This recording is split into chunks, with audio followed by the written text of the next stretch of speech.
Boa noite, pessoal. Hoje Boa vamos noite.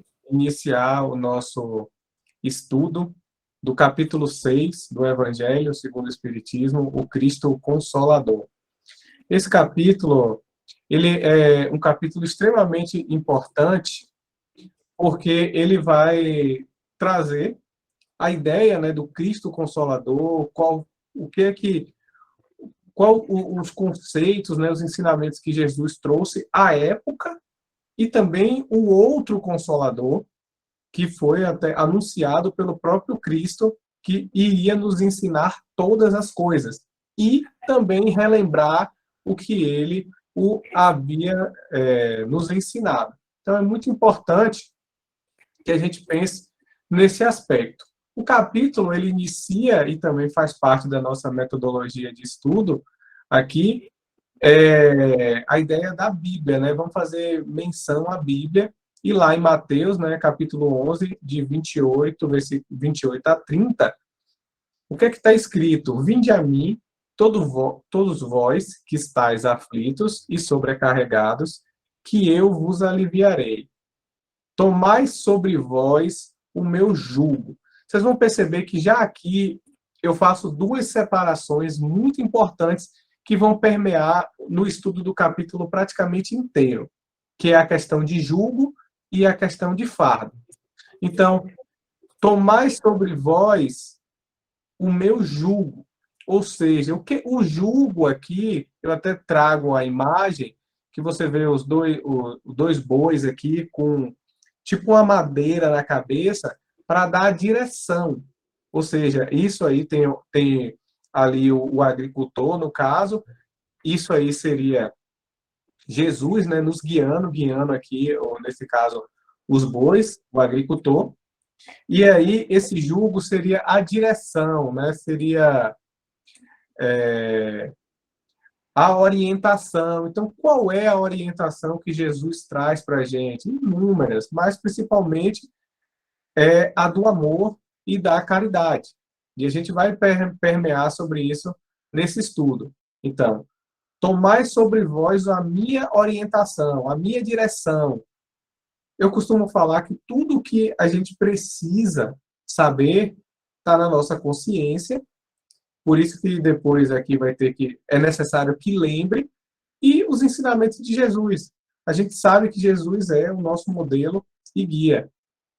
E aprendei comigo que sou brando e humilde de coração, e achareis repouso para vossas almas. Pois é suave o meu jugo, né? A gente já falou sobre isso, a questão do amor e da caridade, e é suave e é leve o meu fardo.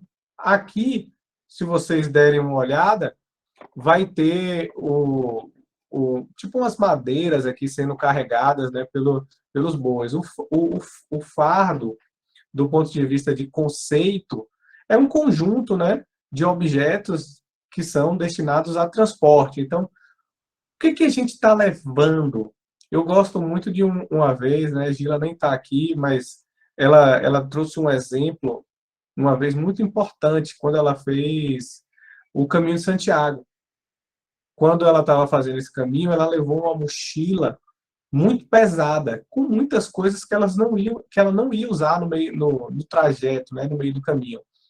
Então, ela foi orientada a levar só o básico, só o que de fato era necessário. E isso a gente pode trazer numa reflexão para a nossa vida. Muitas vezes a gente está carregando coisas, está indo atrás de coisas que não vão agregar em absolutamente nada, não vão agregar em nada. Então, isso aqui também é uma questão importante. O que a gente está fazendo com a nossa vida? Será que a gente está carregando peso desnecessário? Então, isso aí também é uma reflexão legal para ser feita. E aqui tem a interpretação, né? O jugo leve é a direção que Jesus nos convida a seguir sobre a base do amor e da caridade. É um verdadeiro convite à vivência da lei divina em nossas vidas, essa é a interpretação que eu faço dessa passagem da Bíblia. Nesse sentido, quanto mais nos aproximamos dos ensinamentos do Cristo, quanto mais usamos o Cristo como nosso exemplo, nosso modelo e guia, muito mais leve é a nossa vida e muito mais leve é o nosso fardo. E aqui vem, por que vem dessa leveza?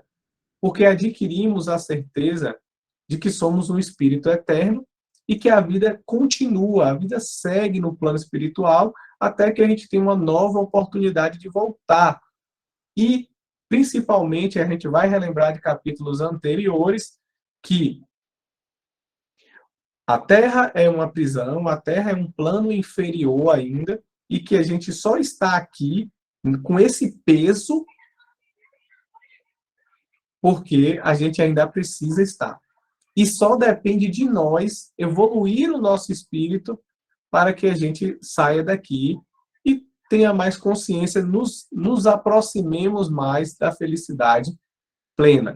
Que é esse o grande convite que o Evangelho traz para a gente. E assim, feita essa introdução, a gente pode iniciar no capítulo propriamente dito. E aí, o Kardec, né, toda a questão do espírito de verdade aqui, existe uma discussão que a gente vai fazer um pouco mais na frente, porque a instrução dos espíritos nesse capítulo ela é completa do espírito de verdade. Então, quem seria o espírito de verdade? Sinceramente, há um debate muito assíduo sobre isso, que para mim pouco importa. O mais importante é que a gente consiga entender a mensagem e, principalmente, colocá-la ela em prática. Mas, de qualquer sorte, a gente vai fazer uma discussão um pouco breve sobre qual seria a identidade, né, do espírito de verdade. Eu vou me posicionar a favor, de uma vertente de pensamento. E aqui ele começa, ó, que todos os sofrimentos, as misérias, as decepções, as dores físicas, as perdas de entes queridos, encontram consolação no futuro. A gente viu isso em capítulos anteriores. Encontram a consolação de que somos partes de uma família espiritual e de que essa separação nada mais é do que temporária. E, diga-se de passagem, muito temporária, porque é simplesmente um piscar de olhos a vida que a gente tem na Terra. A gente vive muito mais com a nossa família espiritual no plano desencarnado do que no plano encarnado. Então, a consolação no futuro, a confiança na justiça de Deus, isso também é legal falar que esse capítulo vem reforçar muita coisa do que a gente já falou em capítulos anteriores. Então, assim, confiar na justiça de Deus. Deus sabe de tudo. Deus sabe exatamente o que a gente precisa. Às vezes, Deus não nos dá o que a gente quer, mas Ele sempre dá o que a gente pediria para Ele se a gente soubesse o que Ele sabe.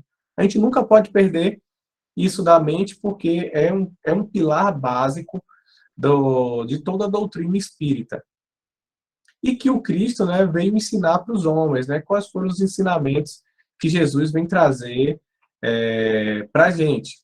Então, sobre aquele, aí o Kardec, né, vai fazer o espírito de verdade, lógico, vai trazer reflexões, no sentido de que, e aquele que acha que a alma foi criada junto com o corpo, aquele que não tem uma fé numa vida futura, aquele que é materialista do ponto de vista pleno da palavra, esse se desespera.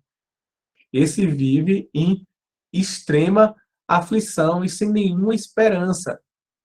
E aí é o que Jesus vem dizer: venha a mim todos que estão fatigados, né? Venha a mim que eu vos aliviarei. Ou seja, larga esse pensamento e, inevitavelmente, venha para os ensinamentos de Jesus, que aqui você vai encontrar o seu consolo. Entretanto, também é importante falar que essa como é que eu posso dizer? Essa paz de espírito, ela precisa ser praticada.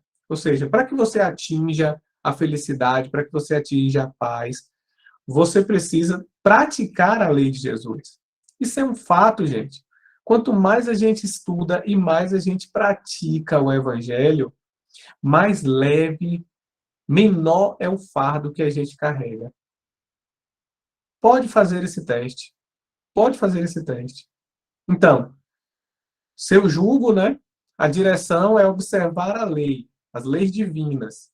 E o jugo é leve e a lei é suave, porque o que Jesus impõe? Qual o peso que Jesus impõe para que a gente seja feliz? É amar e ser caridoso, ser benevolente, ser humilde, amai-vos uns aos outros. Amai a Deus sobre todas as coisas e o próximo como a ti mesmo. Este é o maior mandamento. Jesus veio ensinar o amor. E aqui a gente vai, né, continuando o nosso estudo, e essa parte que é, para mim, o coração do capítulo. O coração do capítulo aqui vem com o Consolador prometido. Ou seja, vamos lá, João, capítulo 14, versículo 25 a 26. Eu vos tenho dito estas coisas, enquanto permaneço convosco.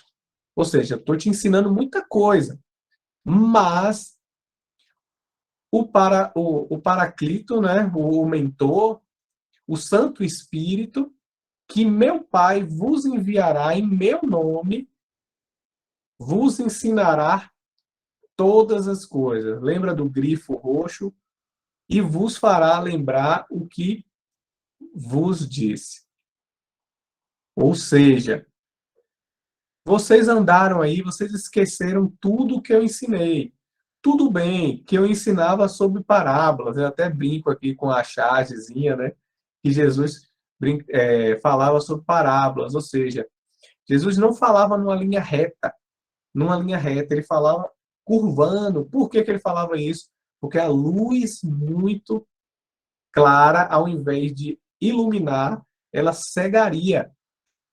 O povo da época de Jesus não estava preparado para receber certas verdades.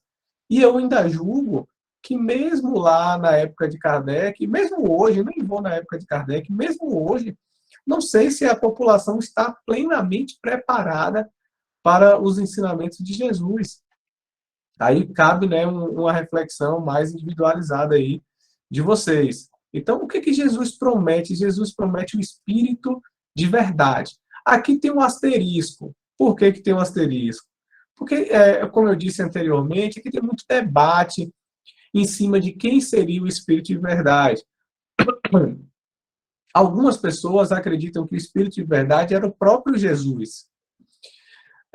Só que, assim, numa questão de interpretação, não faz muito sentido para mim, porque, olha cá, o Pai vos enviará em meu nome. Então, está enviando meu nome não quer dizer que sou eu. Mas é uma questão de interpretação. Muitas pessoas acreditam que o próprio Espírito de verdade era Jesus.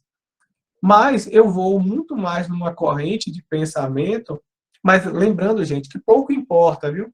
A gente só está aqui fazendo um asterisco com a nota de rodapé, mas, de fato, pouco importa a identidade do Espírito de verdade. O que mais importa é os seus ensinamentos, é o que essa falange ou esse espírito ele vem trazer, né, de conhecimento para que a gente possa aplicá-lo. Isso é o mais importante. E uma outra vertente que tem é justamente que é uma falange de espíritos de luzes e que essa falange de espíritos de luzes estão sob direção do próprio Cristo. Então, o próprio Jesus emanava a sua luz, o seu pensamento, e esses espíritos, essa falange do bem, é que tinha a função de repassar esses ensinamentos que vinham diretamente do Cristo.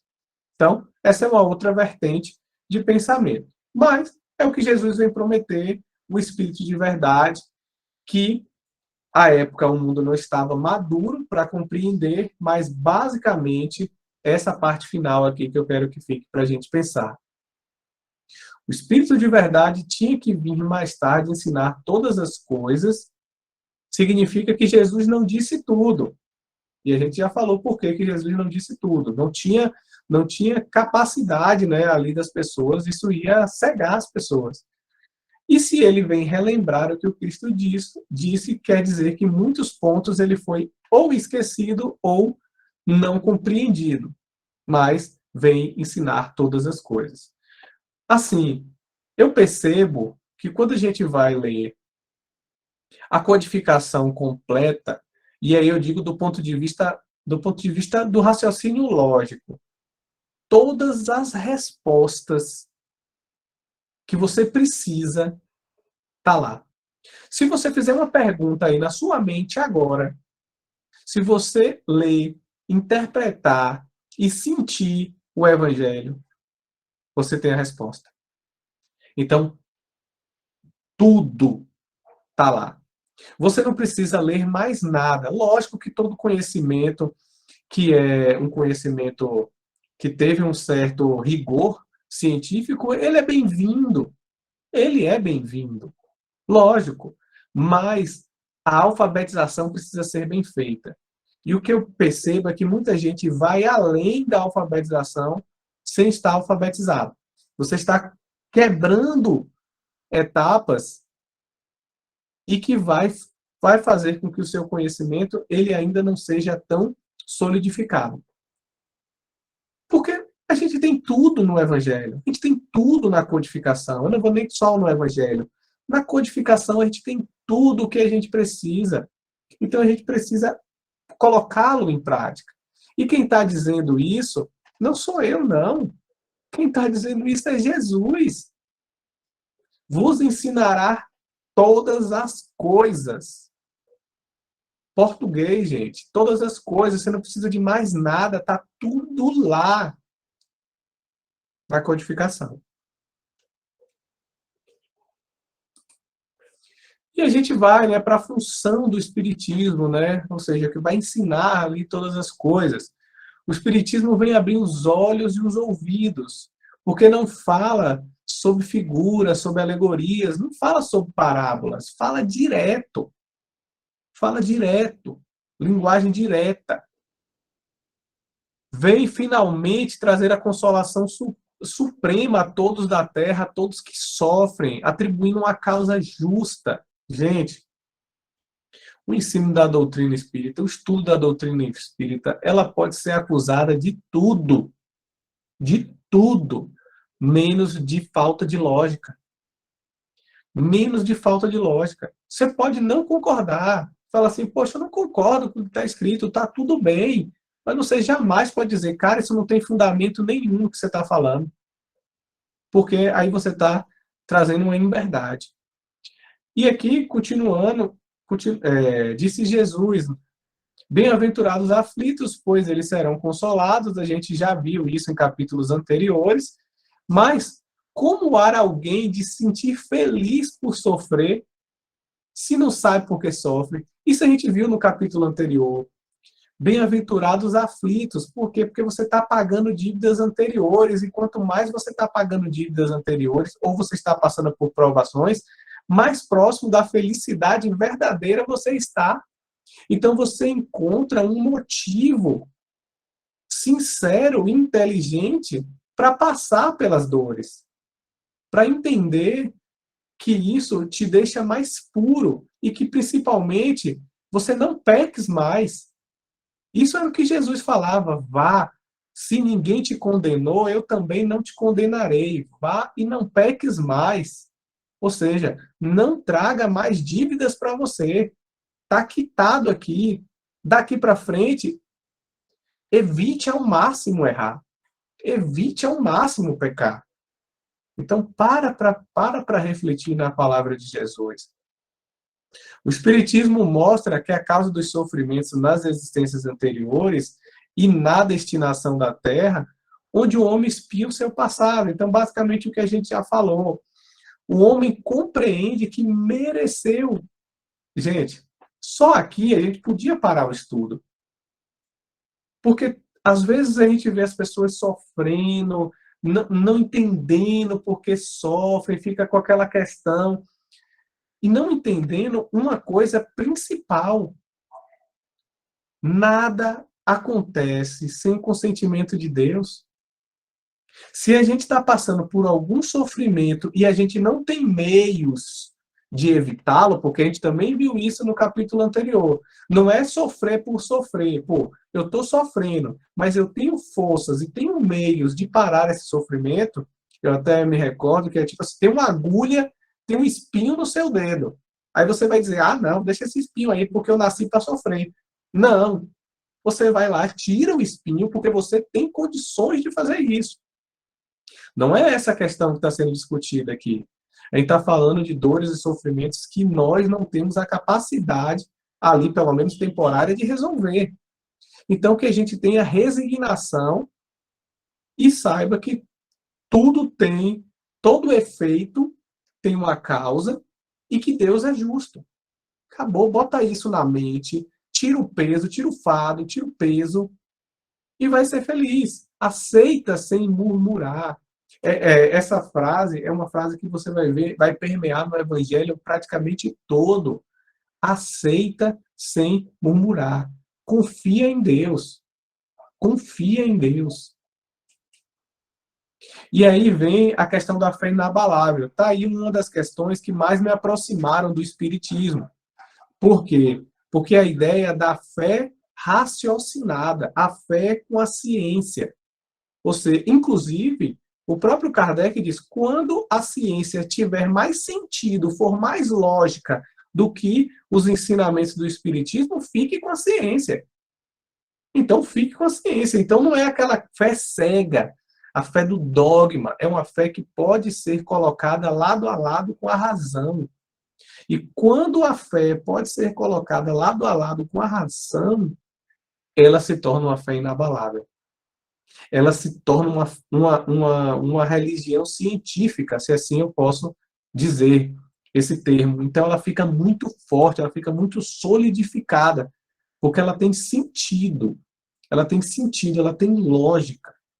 Então, e aquela coisa da dor, né, daquela questão de não saber o que é que acontece quando a gente desencarna, aquela dor, aquela dúvida, né, que bate com a gente, o espiritismo, ele quebra isso. Aí fala, poxa, por que que algumas pessoas ainda ficam com aquela dúvida? Porque ainda somos espíritos imperfeitos. Somos espíritos que precisamos evoluir, mas que quanto mais a gente estuda, quanto mais a gente pratica o Evangelho de Jesus, mais essa certeza a gente tem de que a vida continua. A vida continua. E que os laços verdadeiros, eles são eternos. Isso é uma certeza que o Espiritismo traz para a gente. Dando a ver as coisas mais do alto, né? Tirando o peso da vida, né? Olhando, gente, isso aqui é um piscar de olhos próximo do que a gente vai viver na eternidade. Então, todas as dores somem. A gente olha de longe, assim, quantas vezes a gente passou por sofrimentos ali, meu Deus, meu mundo acabou, passou 2, 4, 5, 10 anos, você olha para trás e às vezes você até ri, você fica até com vergonha de determinadas situações, você fala, meu Deus, eu sofri por isso, você fica envergonhado até. Então, é tudo uma questão de ponto de vista, aqui que é a ideia que o parágrafo quer trazer. E, continuando, né, o Espiritismo realiza o que Jesus disse do Consolador prometido. Aqui é um ponto importante. Ó. O que é que Jesus disse que o Consolador prometido ia trazer, e isso vem através do Espiritismo? Conhecimento das coisas, fazendo que o homem saiba de onde vem, para onde vai e por que está na Terra. Se vocês me perguntassem, essa é a pergunta mais importante que todos nós temos que responder. Sabe por quê? Porque a depender dessa resposta, a gente não dorme hoje. E não dorme por quê? Porque a gente tem a nítida clareza, o nosso espírito tem a nítida clareza que a gente perde tempo com coisa que não vai agregar. Porque eu posso perguntar, por que que você está na Terra? Coloca a mão na consciência e faça uma pergunta para você. Eu estou na Terra para quê? Para evoluir o meu espírito. O que eu faço na maior parte do meu dia evolui o meu espírito? Ajuda as pessoas ao meu redor a evoluírem os espíritos delas também? O que eu faço agrega para a humanidade? Qual o meu legado? O que eu deixo? Por que eu estou aqui? Responde essa pergunta. Veja quanta coisa a gente faz no meio do caminho, que não vai ajudar em nada e às vezes, Deus o livre, pior, vai atrapalhar. Vai atrapalhar. Essa é a pergunta fundamental que todos nós temos que responder. E isso, quem vai nos ajudar? Qual é o livro base para a gente estudar, para fazer essa dissertação da nossa vida? O Evangelho. O Espiritismo como um todo. Mas o Evangelho tem um peso muito grande nisso aí. E essa é a reflexão. Não tem nada mais importante. Eu já li o Evangelho mais de 10 vezes. Não tem nada mais importante do que você saber de onde você veio, para onde você vai e por que você está aqui. Deixo vocês refletirem aí, que essa foi pesada. E agora a gente vem para a instrução dos espíritos. Nesse caso, nesse capítulo em específico, só teremos o espírito de verdade. Aqui, em uns outros capítulos, vão alguns espíritos, mas nesse em específico, vem o espírito de verdade. Talvez porque nele também tragam perguntas que são fundamentais para a continuação dos estudos. E aí vem, bem-aventurados aflitos, bem-aventurados os que têm a ocasião de provar sua fé, provar sua firmeza e sua perseverança e submissão à vontade de Deus. Não é fácil, porque terá centuplicada a alegria que te falta na terra. Jesus disse, bem-aventurados aqueles que são perseguidos no meu nome. Bem-aventurados aqueles que são perseguidos no meu nome. Ou seja, às vezes a gente está trabalhando para Jesus e algumas pessoas vão nos ridicularizar, vão dizer que a gente poderia estar fazendo outras coisas, mas feliz daquele que é ridicularizado por trabalhar para Jesus.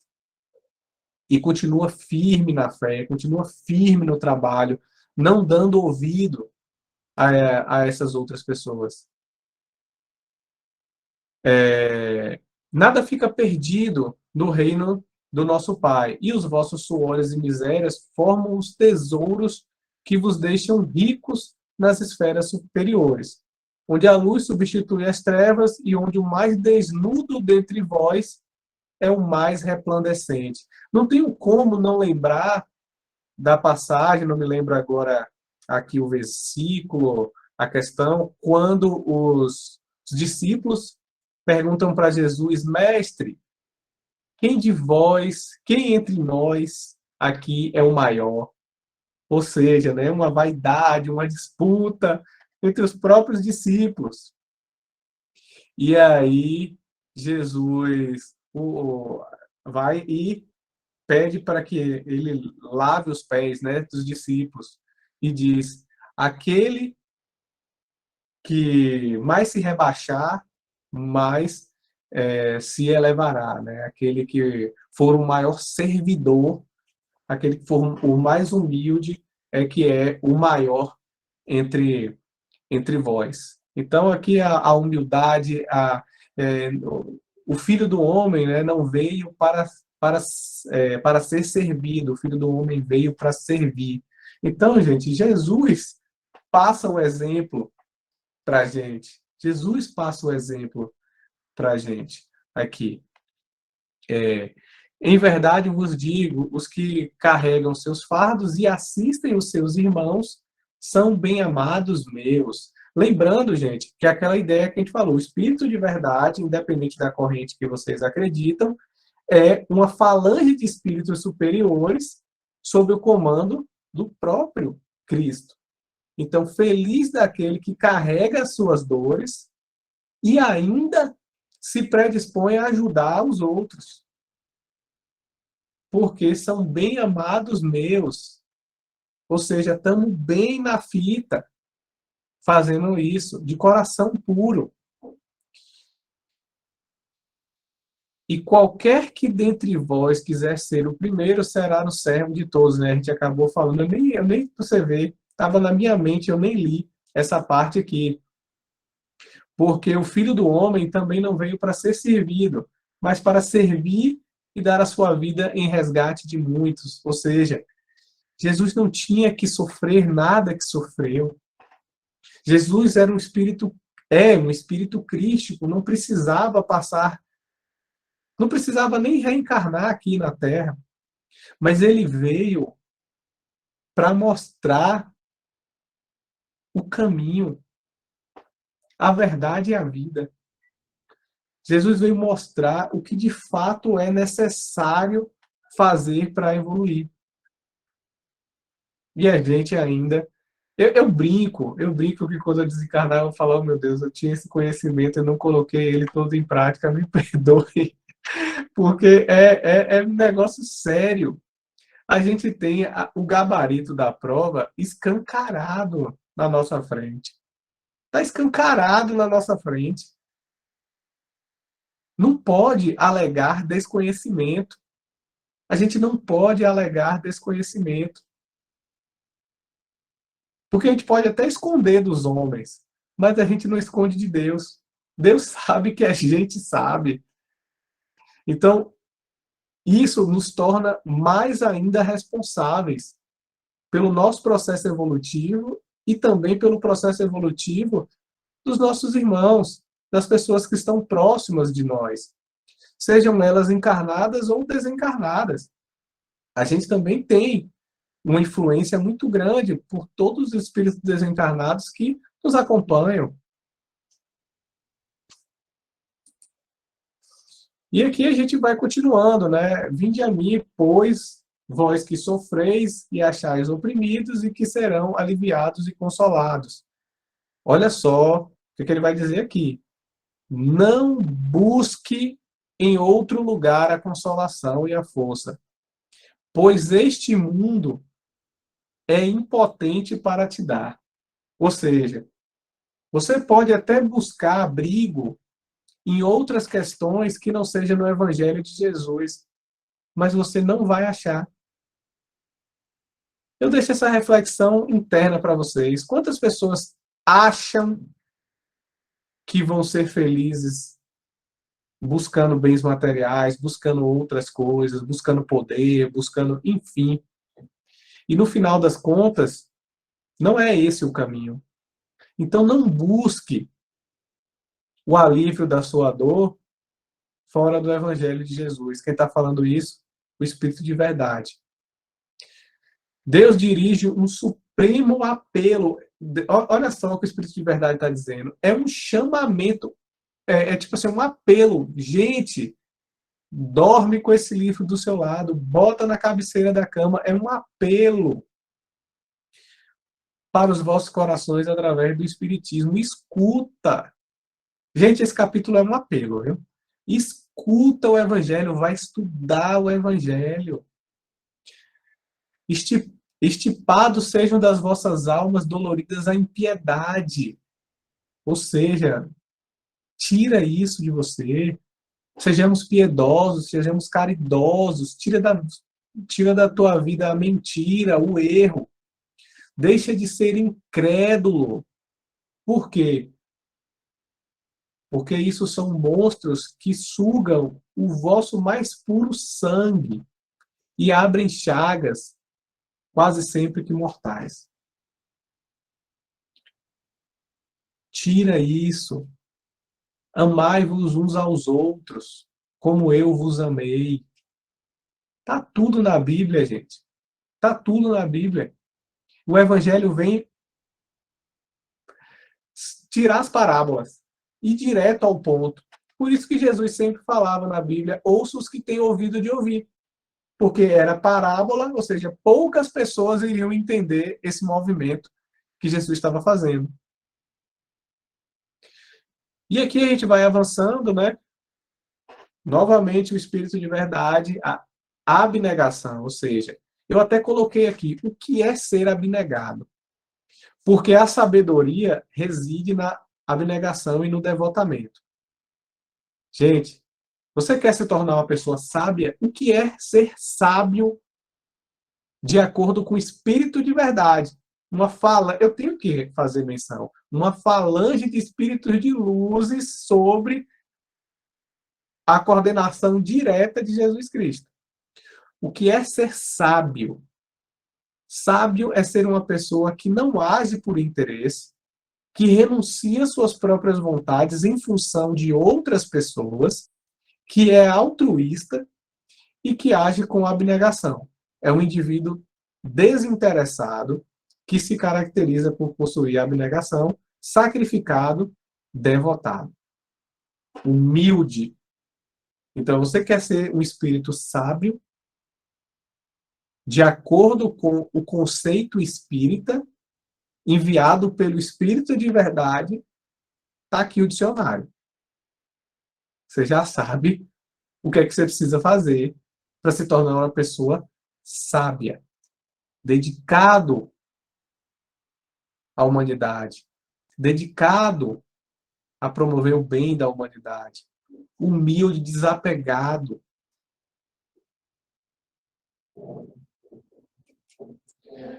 E aqui a gente vem para as nossas considerações finais, né? O capítulo foi um capítulo enxuto, mas foi o que eu disse no início, apesar dele ter sido enxuto, isso não quer dizer que ele era um capítulo menos importante, muito pelo contrário. Ele traz a pergunta fundamental da nossa existência. De onde a gente vem, para onde a gente vai e por que a gente está aqui. Acabou, você não precisa responder mais nada. Responder essa pergunta, você zerou a prova. E praticar a resposta que você colocou aí. Então, o que a gente pode trazer de consideração final para esse capítulo? O Espiritismo é o nosso consolador prometido, porque ele revela que o nosso futuro é de uma suprema felicidade. Gente, isso é inevitável.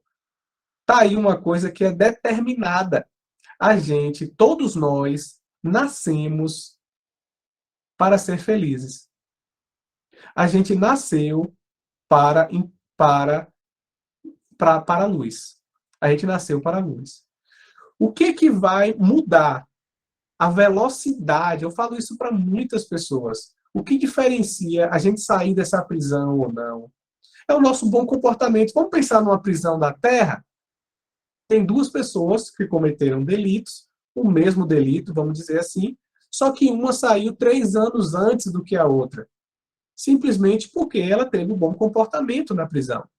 A mesma coisa acontece aqui.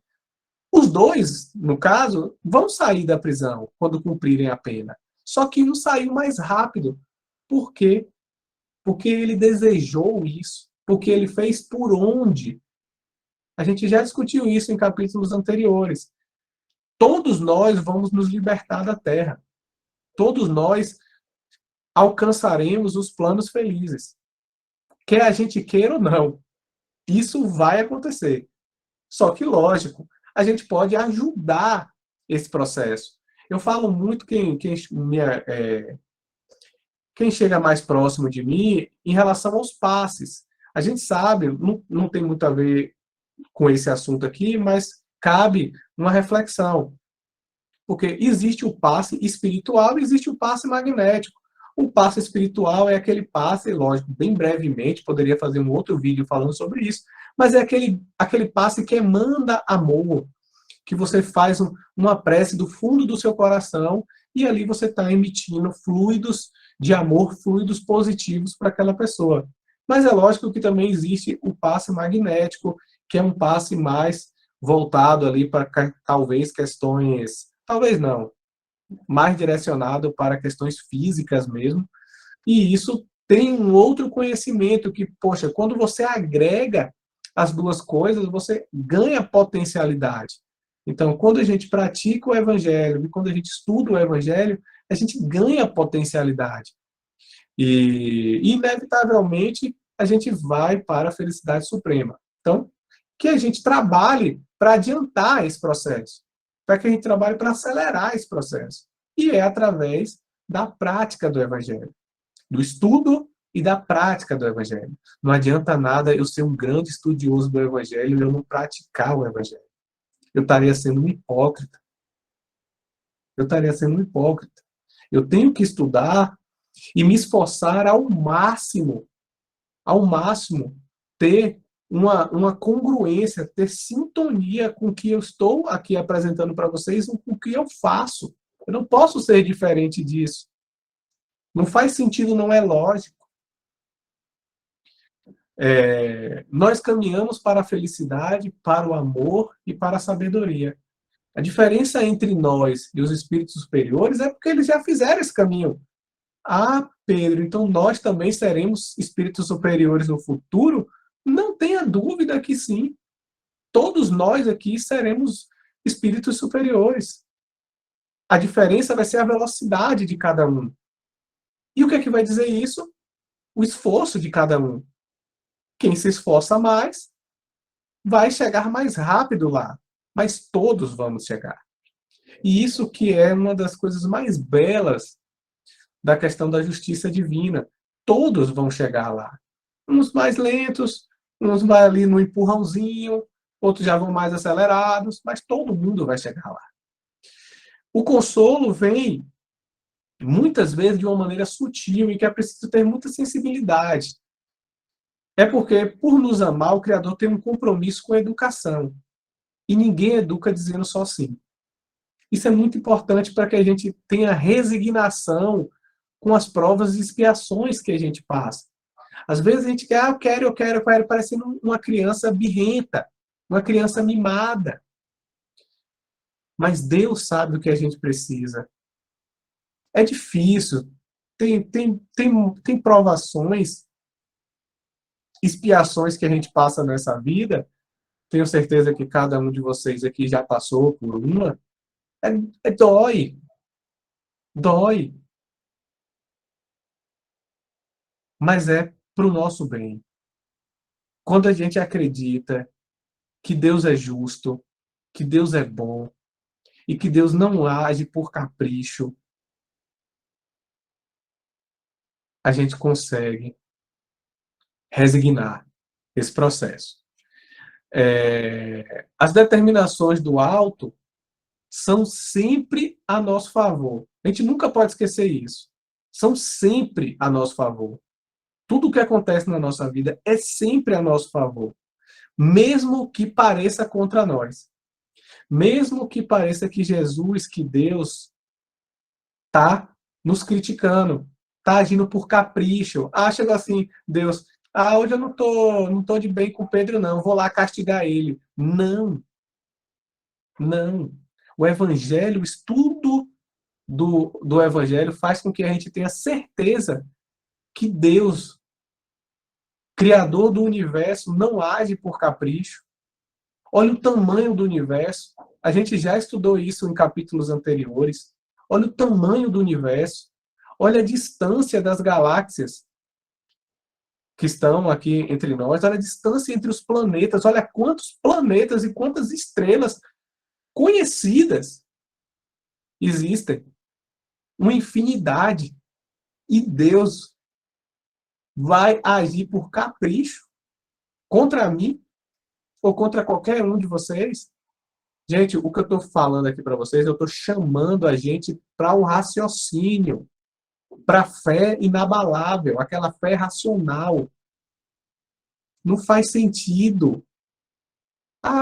Hoje Deus acordou com a cueca virada e quer me castigar. Não faz sentido. Vamos colocar a cabeça para funcionar. Vamos colocar a cabeça para funcionar, porque isso não faz sentido. E era isso que eu que eu queria falar com vocês hoje.